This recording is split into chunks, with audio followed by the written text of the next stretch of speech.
This is from the book of Exodus. We haven't done this in a while.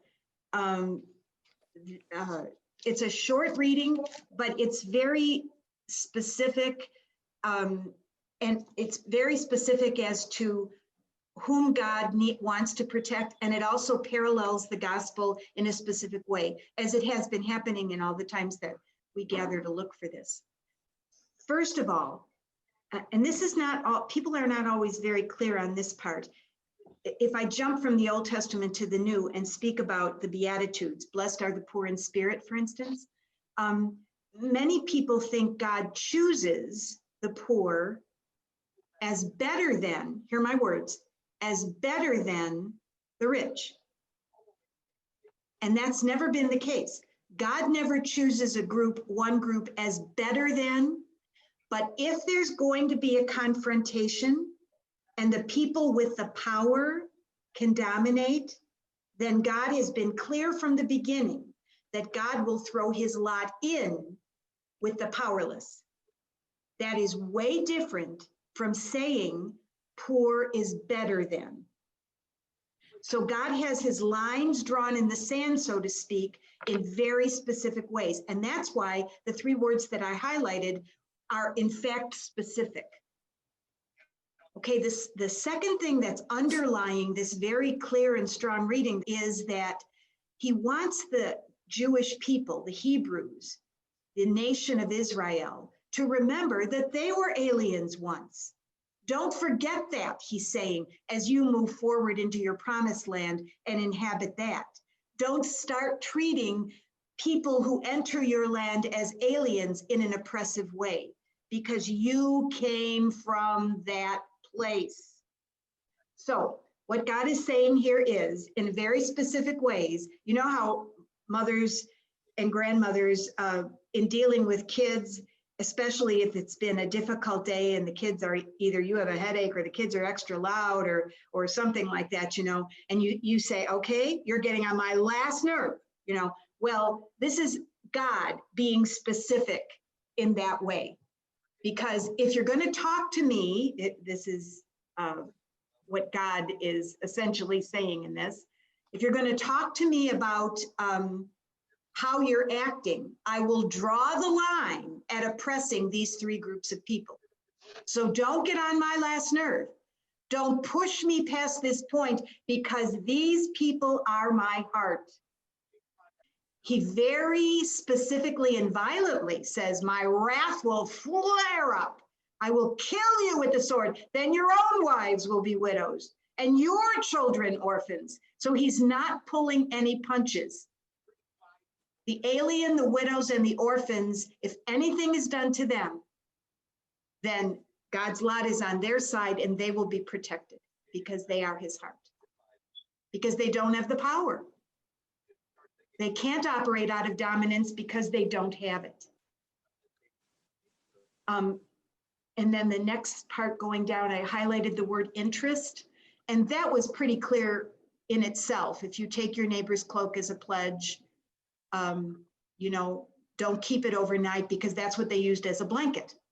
But I want to be specific about interest here. The Deuteronomic code was clear that you should not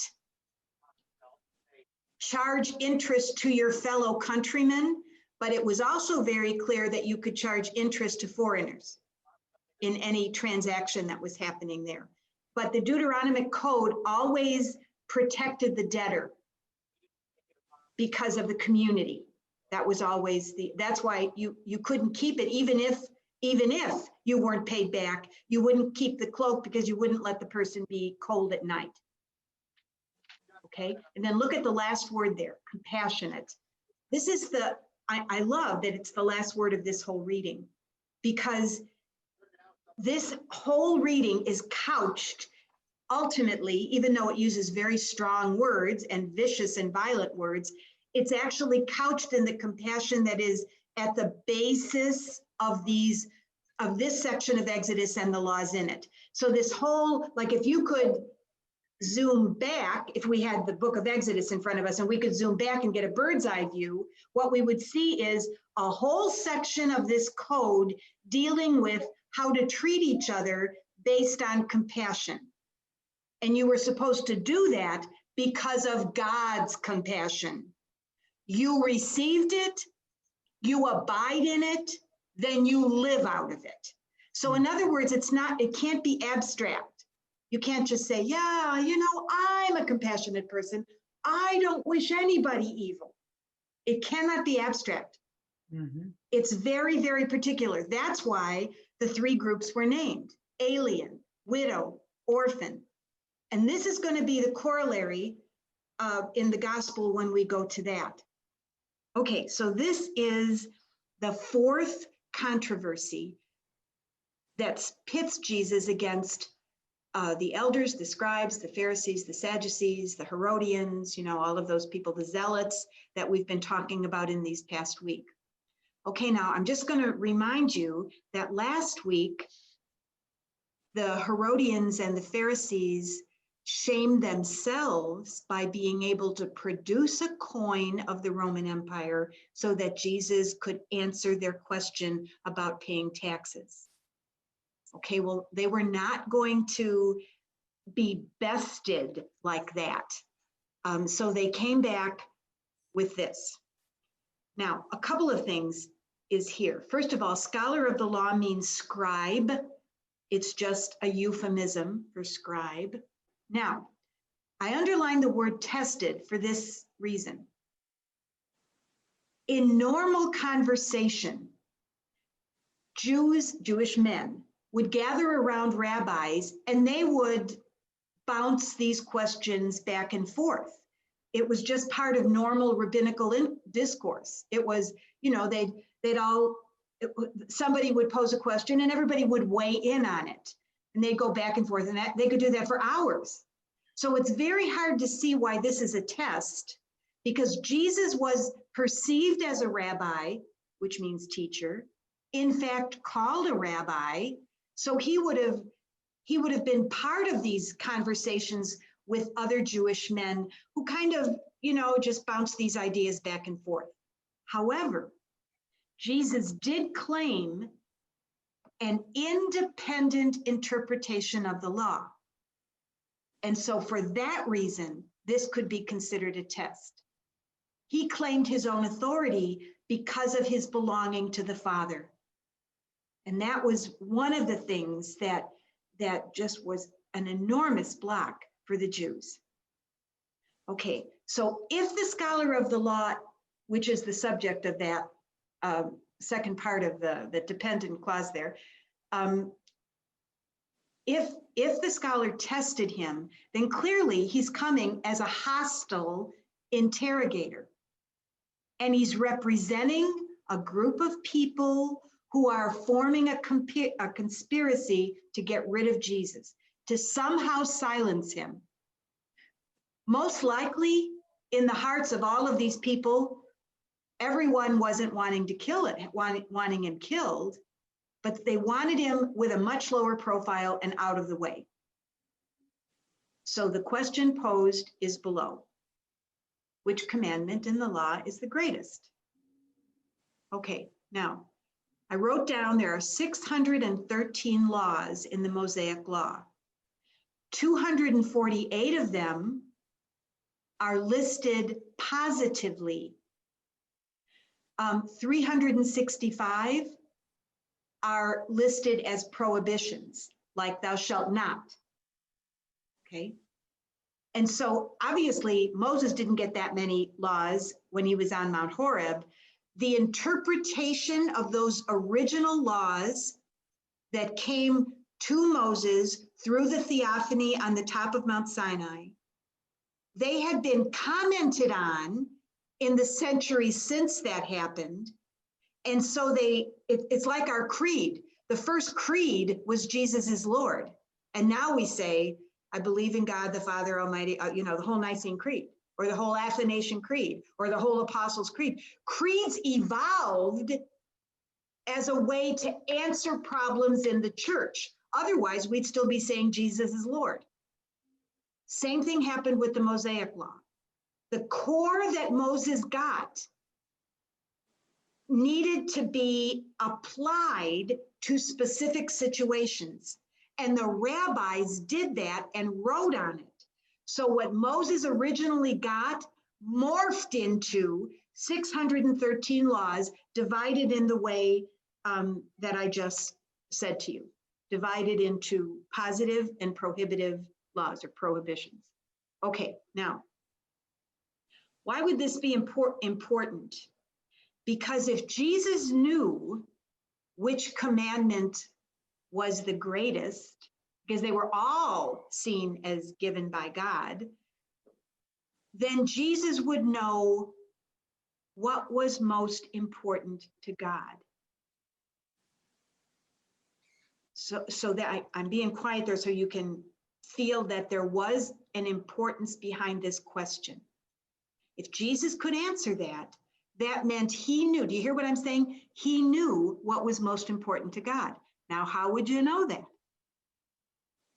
They were testing his position of claiming that he was the Christos, the Messiah, the one that had been waited for, sent by God and of God, because Jesus, being of God, would know which commandment was the greatest. So that's what was all behind this question. You also have to remember, we've talked about this over and over again, there was this constant riposte going on in first century. In other words, it was a game of challenge and rebuttal, challenge and rebuttal. You know, I mentioned before, it's a little bit like doing the dozens. I'll say this, can you best me by saying something better?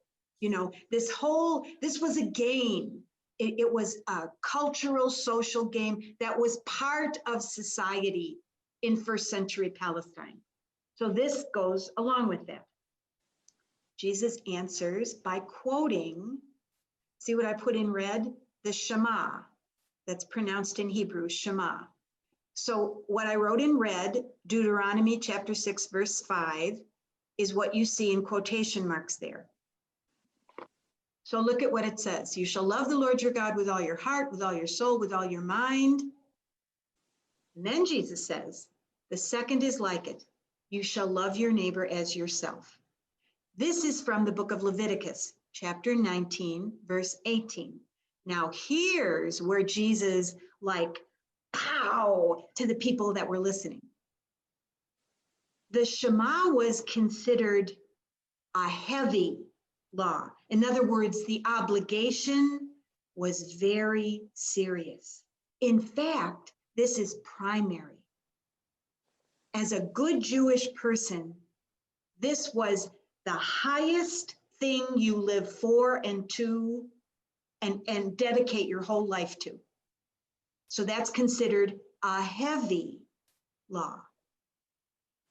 Loving your neighbor as yourself is considered a light law. In other words, in weight, in importance, you would never make those equal. But Jesus is.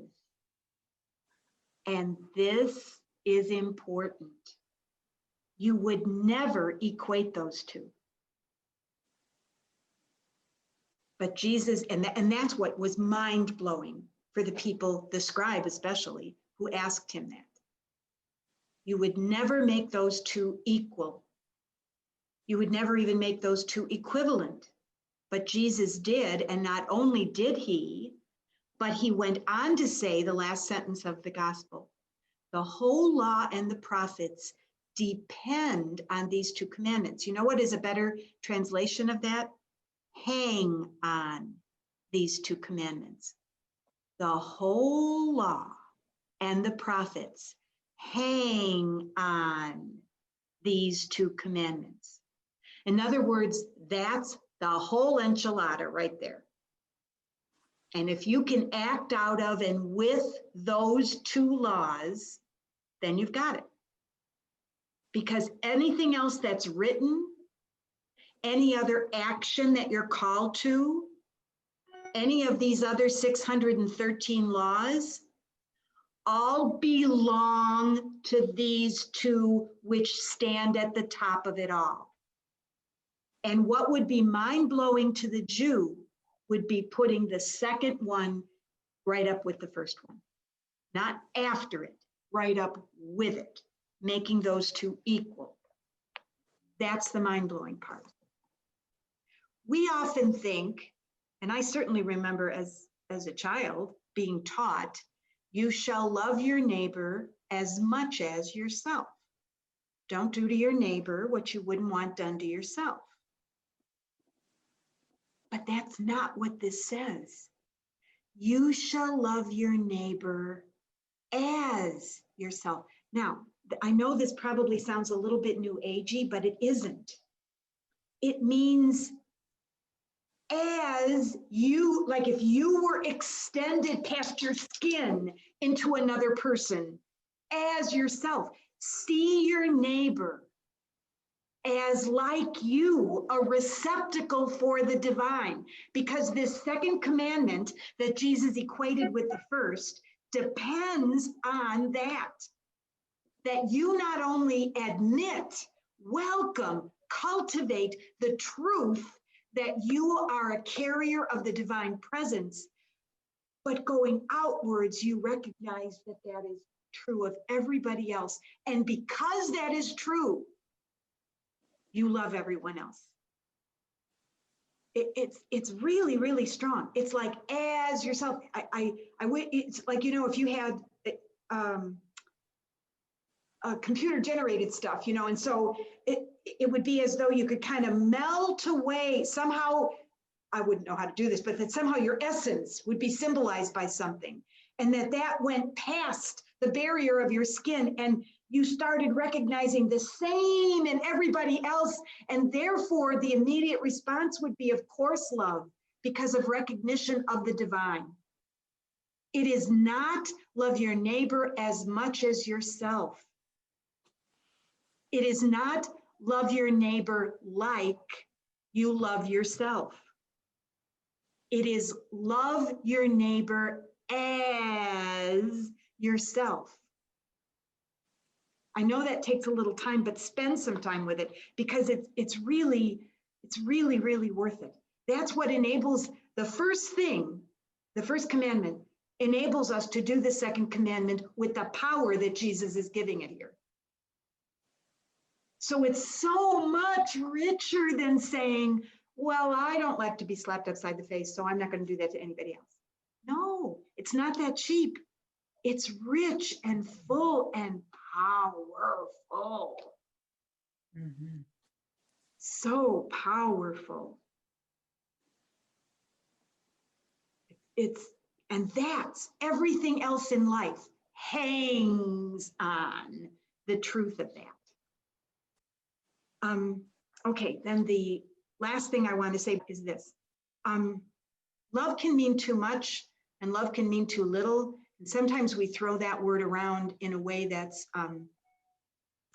maybe disrespectful of what love really is at its core. Jesus said at the very last thing, which is still showing there, Jesus is saying in this pericope, the summation of the law and the prophets hang on this kind of love, which when we do it is the eternal in us. Isn't that beautiful? It is what lasts of us. It is God again in our flesh giving back.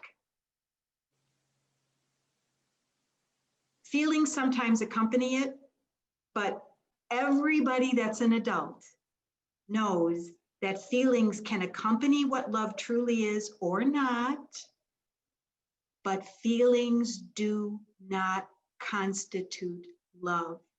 It is work. Mm-hmm.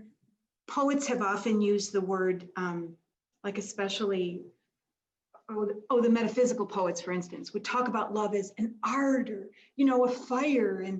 And you know what the truth is? It is, but love is more arduous than it is ardor. It's hard work that we should not shirk from because we are carriers of the divine. I just want to, and I see that we're actually on time, but I want to read this to you because this is how the two verses of what Jesus said in this pericope play out if you really act on it. In the year 125, so that's about 100 years after Jesus' death, a Greek philosopher whose name was Aristides, not a Christian, wrote a letter to the Emperor Hadrian. And this is a direct quote. Listen to this. Christians love one another. They never fail to help widows. They save orphans from those who would hurt them. If one of them has something, he gives freely to the one who has nothing without boasting. If they see a stranger, Christians take him home and are as happy as though he were a real brother. And if they hear that one of them is in jail or persecuted for professing the name of their Redeemer, they all give him what he needs. And if it is possible to redeem him, they set him free. And if there is among them any poor or naked, if they have no spare food, they fast for 2 or 3 days in order to give food to those who don't have it. Truly, says Aristides, this is a new people. Here's the punchline here. And there is something divine in them. Mm-hmm. If we lived out of these 2 commandments, realizing what Teresa tried to let everybody know, and if we reminded ourselves and to keep moving into the truth of that, well, when that does happen, the kingdom will be here. That's how we'll know the kingdom is here.